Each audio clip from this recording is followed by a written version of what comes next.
Can spending up big on sports rights change the streaming TV landscape? And are green telcos really all that green?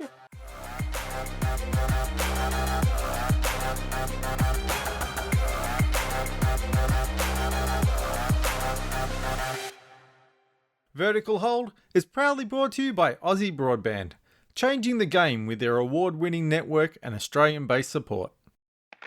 Hi there. Welcome to Vertical Hold Behind the Tech News, the weekly podcast where we sneak across the state borders to catch up with Australia's leading technology journalists to get the stories behind the tech news of the week. I'm Alex Kidman, and I'm joined as always by a man who knows more about sport than I do. I mean, usually there's meant to be a joke there, but this week it's just absolutely 100% true. I'm talking, of course, of Mr. Adam Turner. Adam, how's the week been treating you?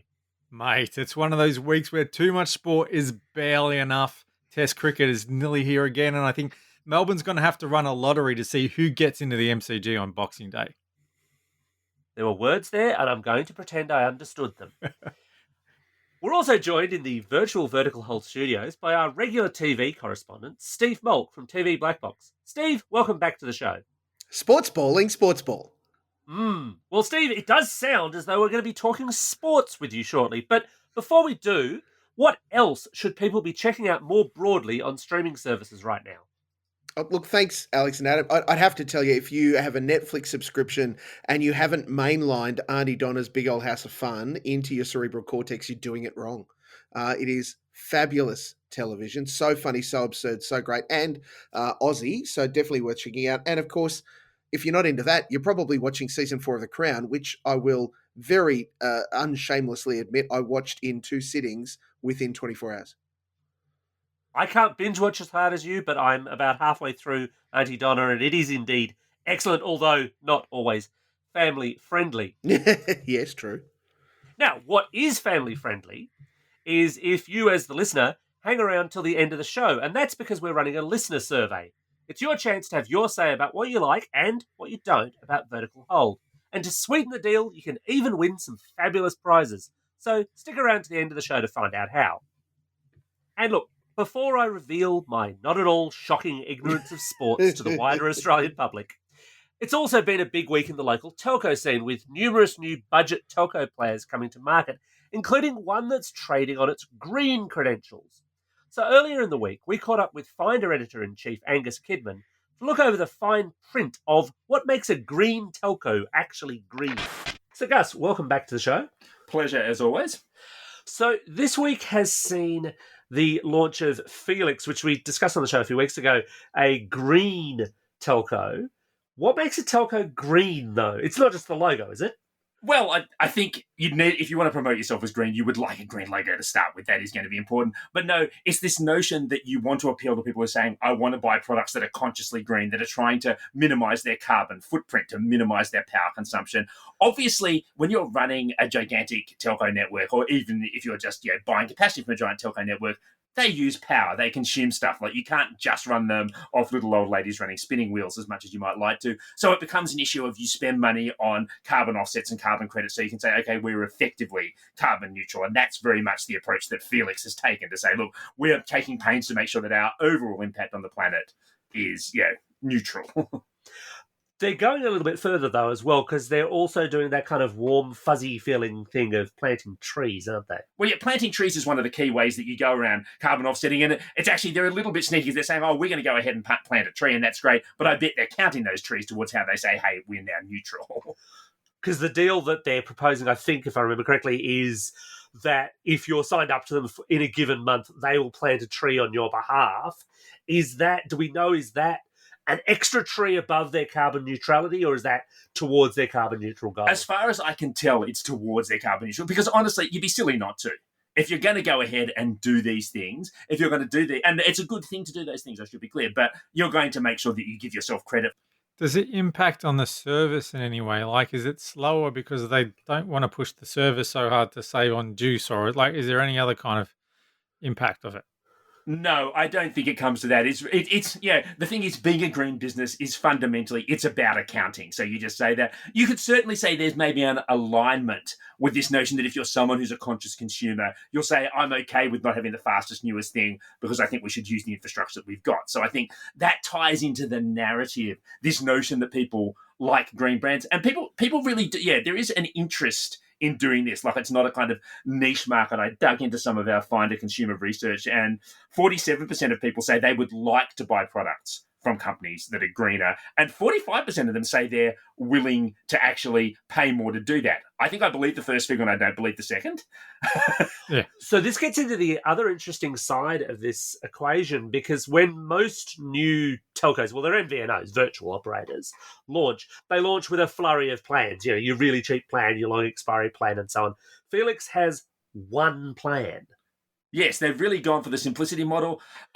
Speaking as a slightly exhausted older journalist, I like that. I don't have to sit there and work out what are all their plans and how do they compare. They've got one thing in there. But I think some consumers will like that. We know that actually people feel overwhelmed by choice. So you're going to be able to look at this pretty quickly and say, oh, either that sounds like that would meet my needs, or possibly when you look at the fine print, you might say, that sounds like it won't meet my needs. And the frustrating thing with Telstra, and I know they've tried to improve this in the last few years, it's not just the overwhelming choice of plans, but also the knowledge that they have all these plans that they don't tell you about unless you know the secret handshake. So you never actually know if you're getting the best deal. So that is nice to go with someone who says, this is our plan. You don't have to, knock 3 times and tell them Roscoe sent you before we'll actually look after you. Although, to give Telstra some credit, they've done a lot of work in basically burning off almost all of those secret handshake deals. Mm. It is a little bit more transparent on their side. Although, Gus, you mentioned the fine print. And the other thing that I find fascinating here, Felix is prepaid, $35 a month, but they're doing something that no other prepaid telco has done to date. Yes, in that they've gone for that. Well, it's a truly unlimited but truly capped model. You can use whatever you like, but your speed is restricted. You're never going to get to those top level speeds, and that's completely different to what we've seen anyone do so far. And well, nobody's done it prepaid is the thing that really interests me there. So how when you say capped, do I have a data quota? What kind of speed caps am I looking at? No, so there's no data quota, but there is the limit for the speed you're ever going to get. The top speed is 5 meg. That's it. That's all that they're going to offer. And that is higher than what you get on. There are a few other, not prepaid plans, but there are a few other plans in the market that say will give you unlimited data. And what that means is you get a certain amount of data and then the speed drops. And those speeds drop more dramatically. They go down to lower levels. So 5 is a higher level than you typically have seen in these things. But I've got to say, in 2020, 5 is not very fast. I was kind of entertained looking through their details. They were stating, and they're not wrong per se, they were stating that Netflix says that 5 meg is enough to do a single HD stream. And, well, yeah, Netflix does say that. Netflix says that's the minimum speed they want you to have for a single HD stream.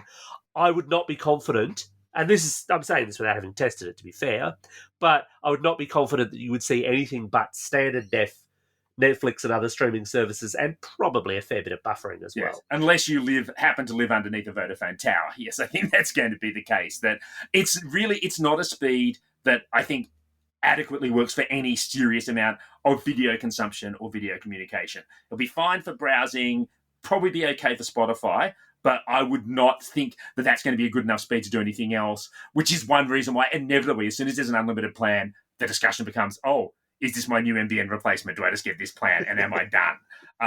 I clearly think that that's not going to be the case with this. And also, I think, Alex, you did some deep digging into the terms and conditions. You're probably not going to be allowed to get away with that because, as usual, there's a fair use kind of thing attached where if you did something extreme, they'll say, no, that's not on. Well, it's interesting in that the fair use thing is, does give them a reasonable amount of power, although it's not unlike the fair use you get on a lot of other services.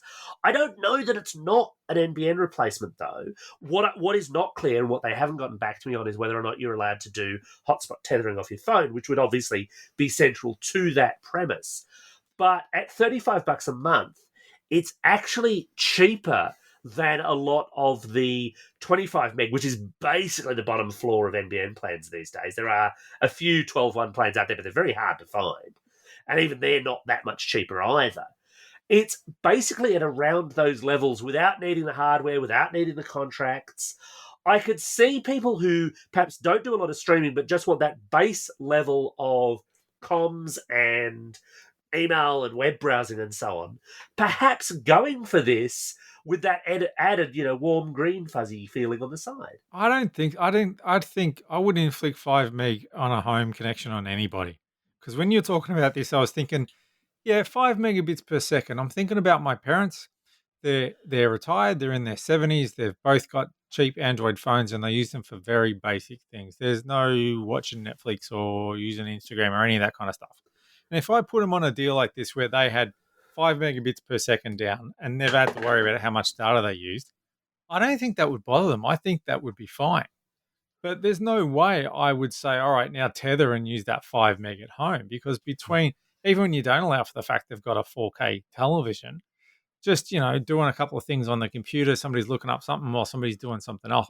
There's no way I think that you could think of 5 meg as any kind of home replacement. I mean, there's not so long ago that you and I were getting by on 5 meg on DSL. I totally get that it can be done, but I wouldn't inflict it. Like I said, I'd inflict 5 meg mobile on my parents. I don't think they'd notice, but there's no way I'd inflict 5 meg a home connection on them. I guess it comes back to there's that advantage. It's a prepaid plan. It'd be easy enough to try it. And if it worked for you, it'd be great. If not, and it sits in, there is that space. You've got those super low level usage, and these are the people who are on like 180-day plans or 365-day plans, and almost all they're doing is calls. This is maybe the next step on from that for someone who's not doing much, but they just want a little bit more stuff without worrying that they'll suddenly get hit with a data bill. Maybe it's interesting for them. But these are niche cases. We know that we now live in a society where people want to do a lot of streaming, a lot of video calling. And this on its own, I don't think is going to be that. And what I think will be interesting is this is the one plan they've got now. If that works, that's great. But I wouldn't be surprised if we suddenly see, okay, here's our base entry level. This is good. And here's a slightly faster version that you can get onto, because I do think people will become conscious of that speed after a while.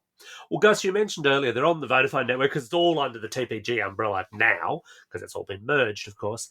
And what I found really curious with this in doing comparison is there's an existing Vodafone $35 plan with unlimited data. It's not prepaid, but you get that block of data. I want to say off the top of my head, it's about 50 gig for that much money. You get that block of data, which is absolutely full speed, which I guess, Adam, might get around an awful lot of your parents' issues if they're not doing a lot of Netflix streaming and the like. I reckon your average person probably wouldn't use 50 gig mobile if they're not watching streaming video. If you're not watching YouTube or Netflix on the bus or constantly uploading videos to Facebook or Instagram or whatever, I don't see how your average person would use 50 gig a month on a mobile device, assuming they were going on Wi-Fi when they got home. They weren't using that all the time. It's a lot of Linux distributions. It is a lot of Linux distributions. But that raises the question, well, why wouldn't you go for that plan as opposed to this, unless you want that Kermit warm fuzzy feeling about it? Yeah, I find it weird that TPG is competing with itself in that way. And I think and at the same time, it's been said repeatedly on the show, we expect those TPG products to converge and become similar because this is what they do. It's what they've done in broadband. We kind of expect it in mobile, but maybe it is the case that sometimes you say, right, it'll be interesting, the real market push. If they start really promoting the green credentials and they're saying, hey, unlimited data, client to the planet, all that you really need, there's probably a market segment that will latch onto that. So TPG really is the Borg of Australian telco. I mean, I can't believe it's taken, 305 episodes, 7 years to figure that out, but they are, aren't they? I guess they are. I think, yes, because they're very agglutinative. So it is about just, applying all these extra things. And it is, but it's interesting that, even now we're still seeing new tendrils sprout out. I'm sure that's not how they put it in their marketing. So, Steve, there's a lot happening with streaming rights and sports deals. What's new? You may not have heard, friends, but Stan, Nine's subscription video on demand service, is getting into live sport. Now, is that what we want from a streaming service? So Aussies love their live sport. We've always fought really hard to keep it on free to air. Should people be worried? Which codes are we talking about? Where are they going, and where will they perhaps not be anymore? Yeah, look, it's an interesting play by Nine in getting into this space because when they first announced Stan Sport, which is what it's going to be called at least for now, they announced that they were going to be picking up all of the Wallabies games and the Super Rugby fixtures. Now, the Super Rugby hasn't been on free to air television for a number of years, and there are some diehard fans, so this is going to serve them well.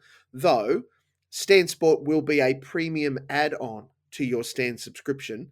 No idea what it will cost at this point. I'd imagine it won't be heaps, but it will be an and then to the roughly $15 a month that you're paying for Stan. Now, as soon as they did that, people went, "Oh, this is interesting. Super Rugby, that'll be amazing." Additionally, they've since come out and said that we're going to be getting both Wimbledon and the French Open landing That's on big. Stan Sport ad free. So, of course, you will still be able to watch all sorts of parts of these on Nine because this is their model. They don't want to shelve it all away, but they also want to add value to it. So, you will get like a Saturday Super Rugby game on Nine, but every game ad free on Stan Sport. You'll get obviously all of the big fixtures around those two tennis tournaments in the French Open and Wimbledon on you'll get the big games on Nine, but of course every match will be available on Stan Sport, so you'll be able to connect into that. And you would expect there'll be other kinds of conversations they'll be having with. They currently have a relationship with the NRL, of course. They've just announced that they're going to be picking up, this is Nine, picking up the 2023 Ashes Tour. No conversation about how those might fit into their Stan Sport strategy, but look, we are less than a month into this being announced, and it is game on.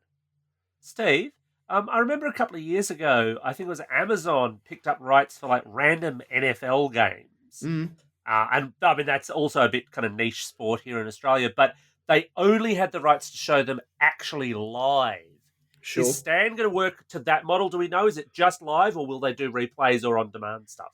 Yeah, I suspect that's a still to be worked out detail, Alex. I would think they'd be keen to keep it there for a period of time. I mean, it's all just going to be, the cost of digital shelving it, isn't it, really?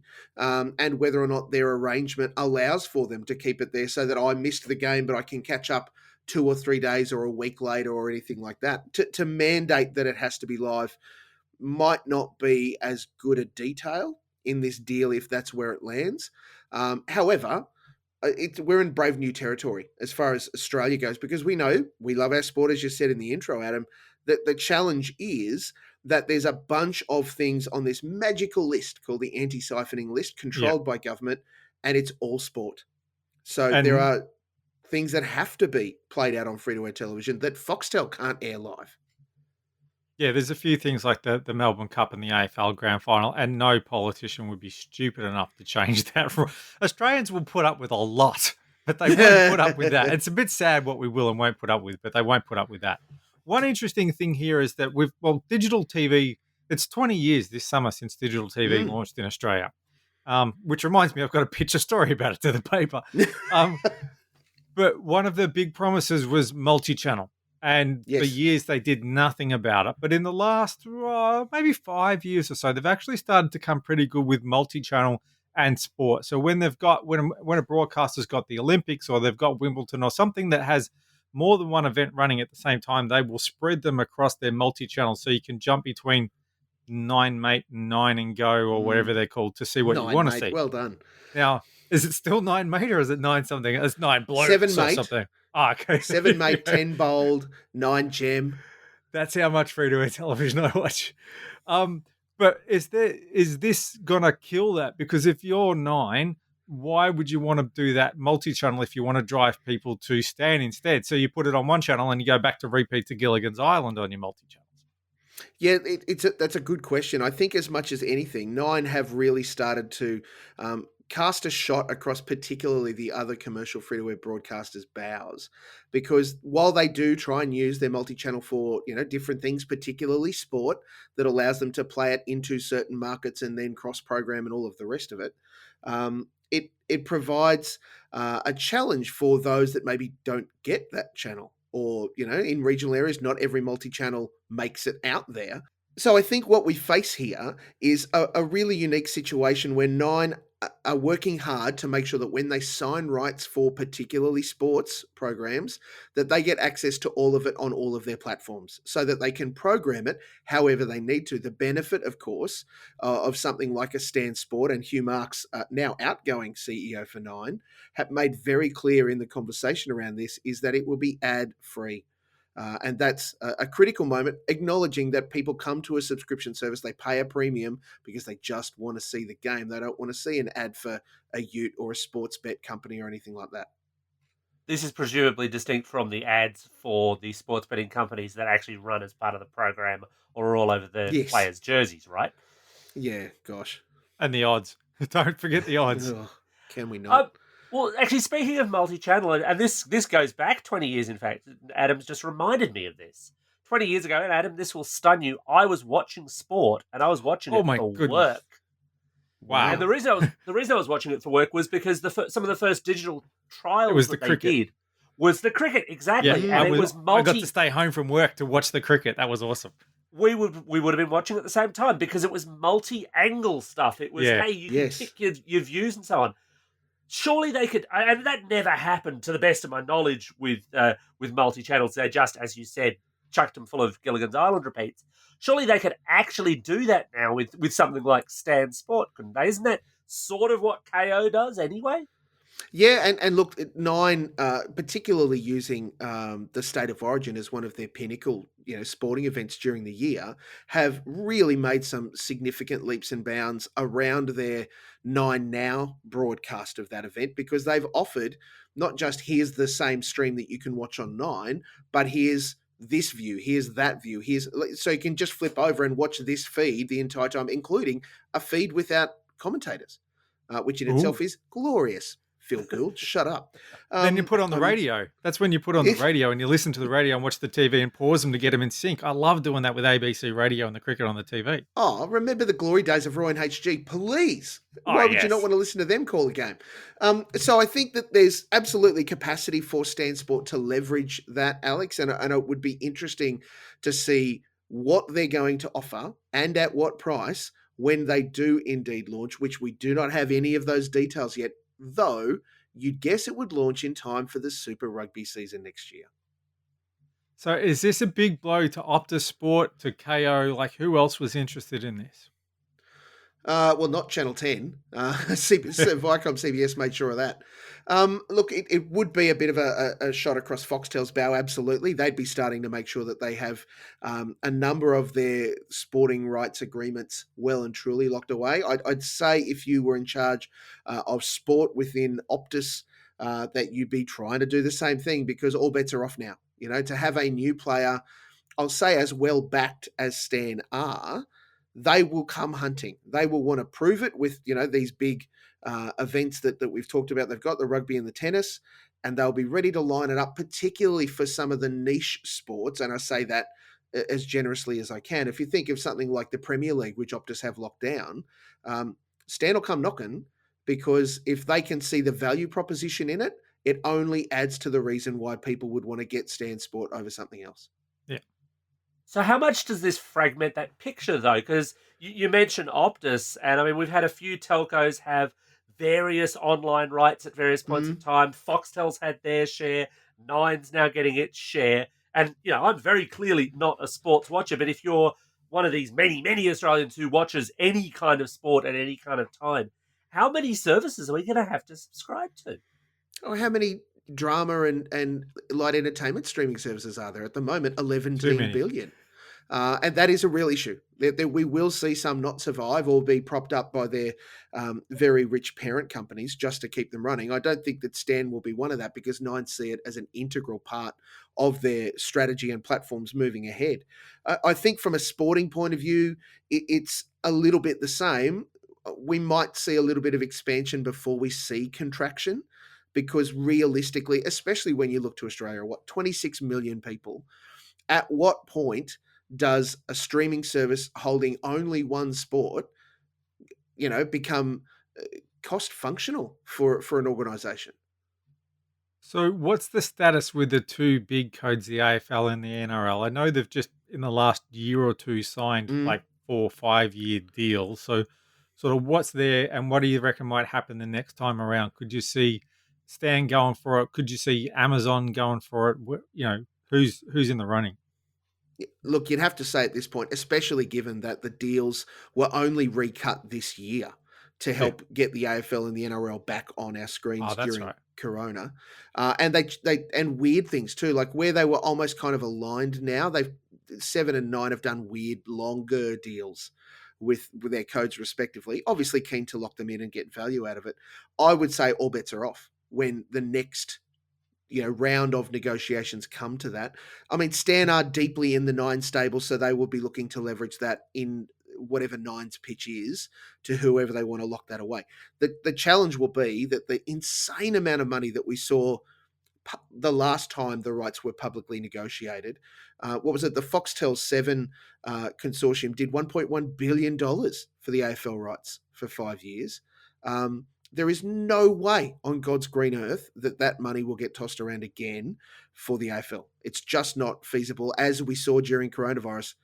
There's all you need is something like that for it to fall on its face, and the money isn't worth it. So I would doubt Amazon will lean too heavily into it. They'll probably get in there to sort of mix things up. It'll definitely be a 7 and 9 battle, with 9 bringing to the fore. At that point, I'm sure they will want to say how successful Stan Sport is. Aren't those rights with Telstra though? I thought they had the small screen internet streaming rights They do for for now. those That is sports correct. codes. For now. So aren't they also then part of that discussion and part of that bidding war? They can be. I mean, the difficulty for Telstra is, as we know, they are staring down just all sorts of debt issues around the way they negotiate and work with Foxtel. And that is in part their delivery mechanism. Is this something that validates the amount of money they pour into those contracts to just get the return of however they're getting the digital rights pay back for them? And I know that Nine do so with a grimace when they make that deal in the past, because they are absolutely about all of the rights to all of us.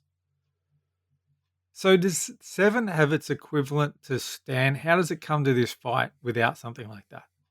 Remember Presto? No, they have nothing. No, nobody remembers Presto. The And the punchline, less the said walking about it, the punchline. better. Yeah, Yeah. it's gone to live on the farm with Quibby, hasn't it? Yeah, that's right. It went up the farm. Yeah. I think. Oh, God bless Quibby. Nobody wanted you. I think the real challenge for Seven is that they've been more than caught on the hop. Right, this is somebody's dacked them, and this was the day they decided to go commando. They don't have anything, and to start something now is an insane cost proposition for them when they're trying to shed debt 6 ways from Sunday. Their best deal would have been to buy into opportunities, and when the HBO Max rights were flying around, there was some talk that Seven might be trying to negotiate to get that. They absolutely lost out to Foxtel, and understandably they would want to hunt that down. I can't see Seven getting into that game in any easy fashion, even with Peacock, which Stan signed the deal for. Could they get into bed with Amazon? I saw some of that Amazon's doing New Zealand cricket. So could they be looking to partner perhaps? Look, I think they'd try, and certainly James Warburton, for any existing rights they'd have, would be keen to do deals that help divest the cost, or score Seven some cash in that process. I mean, the cricket is a real bone of contention, because James Warburton, just in the last 6 months, has heaped all sort of crap on Cricket Australia. And look, is it a case of biting the hand that feeds you somewhat when coronavirus has changed the game for everybody, and Cricket Australia saying, but we just can't deliver you, this kind of Big Bash League or this kind of international IPL stuff because of how it all works. And Seven go, well, we want our money back. We were taking our toys and going home. I don't know how well that negotiation will go for Seven when the next CA rights are up. I saw something that they were having changes with KO as well. A free version of KO. Does that sound right?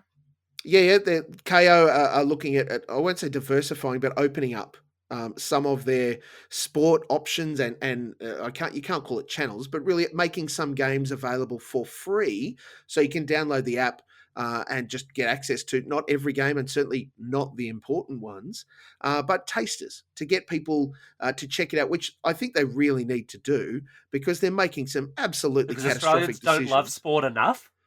Oh, I think that it's how much they want people to pay for it, Mm. Alex, and that's a real concern for KO. While it is heaps cheaper for you to get your Foxtel-based sports through KO, um, when you have a look at some of the decisions that have been made, and whether it's by Foxtel or whether it's by Stream Motion, which is the company that put out Binge and KO, a full Foxtel subsidiary, but they don't seem to be talking to each other.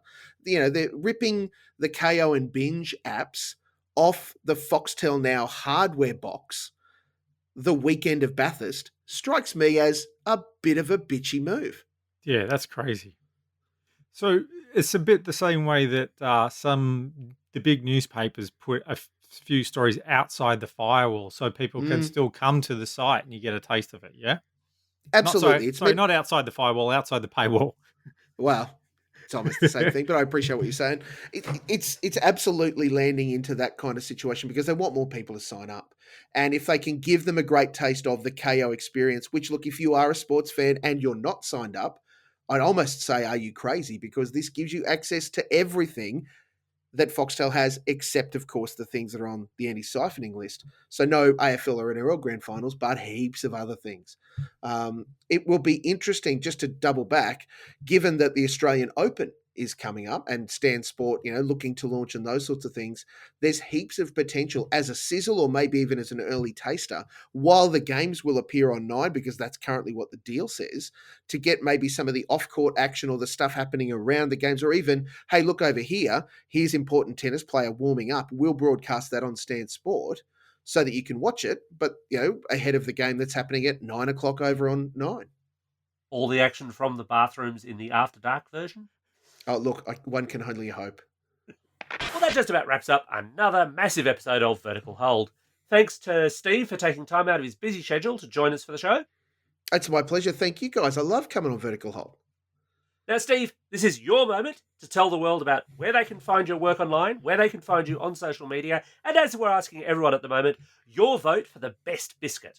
Look, I'll go with the difficult question first. It's very hard to go past a Tim Tam. I don't know if that's super controversial, but I love me some chocolate wedged between some chocolate. Oh. As far as everything else, I'm at Steve Mulk on all of the social media kind of networks that you'd want to find me at. And I write occasionally at tvblackbox.com.au, and I definitely appear in your ear holes on the TV Black Box and TV Binge Box podcasts. Tim Tams for the win. Everyone should go and check out both the Tim Tams and the TV Black Box podcasts. Thanks also to Gus for making time for the show. And as What's always, he ever done? well, apart from the roads and the medicine and the Drinks like a fish. And as always, you can catch us online at Vertical Hold AU on Twitter, at verticalhold.com.au on the web, or on the Vertical Hold Facebook page. But there's one more thing before you go, dear listener. Yes. Before you go, dear listener, we're running a listener survey with some great prizes to help make Vertical Hold bigger and better in 2021. The survey is running until the end of the year, with one lucky listener each week winning a fabulous Belkin accessories prize pack with your choice of Apple or Android compatible gear. We'll ship it to anywhere within Australia, thanks to our great friends at Belkin. It doesn't matter if you haven't been listening for long or if you don't listen every week, we'd still love to hear from you. To complete the listener survey, just head to verticalhold.com.au/survey. Gentlemen, I have two very quick questions off the back of this. What's that URL again? verticalhold.com.au/survey. Excellent. And if I enter, and let's assume that I'm one of those lucky listeners that might win a prize pack, can I get stuff for my Palm Pilot? I was going to say, guests of Vertical Hold are not eligible, but if that's what you're looking for, then I don't think it matters. They will have to dig very deep in the cupboard, But having said that, frankly, I think if Adam and I have a dig around in our ancient review, we can probably hook you up. We can probably find you something.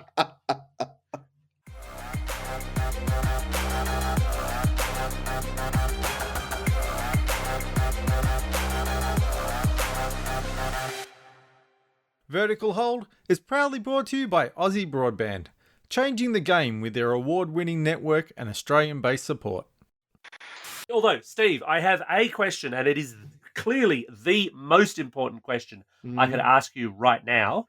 Has anyone locally, anyone at all, announced that they're picking up that Animaniacs reboot season that Hulu's doing?